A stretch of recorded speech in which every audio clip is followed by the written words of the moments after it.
New hope and promising results about just how well the vaccine works. Tonight, a new study from the CDC says Pfizer and Moderna are 90% effective. This is the first time efficacy has been tested in the real-world setting as opposed to a clinical trial. Our Emma Hogue talked to doctors about these findings. She's live tonight near Barnes-Jewish Hospital. Emma?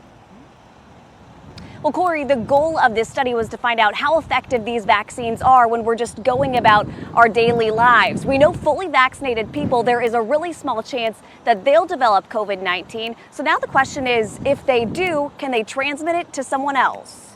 It was really stressful because no one knew what was going to happen. No one knew what the long-term effects would be. Over a year later, ER nurse Don Walter is feeling less stressed and more relieved. He's worked 12-hour shifts treating COVID patients throughout the pandemic, but admits at first he was reluctant to get the vaccine. I wasn't so sure. This is new technology.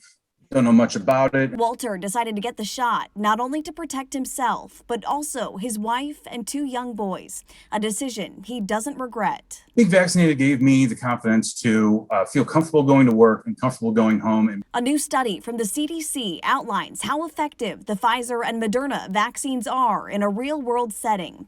Researchers followed 4,000 healthcare workers, first responders, and essential workers, and found vaccines are 80% effective after the first shot and 90% effective following the second dose. Not only do we have a clinical trial that showed it, but now we have a real-world setting where we followed people over time, over a 3 or 4 month period of time, and showing that efficacy is still present. Dr. Jason Newland treats infectious diseases at WashU and says fully vaccinated people can still get COVID, but it's rare and their symptoms are extremely mild.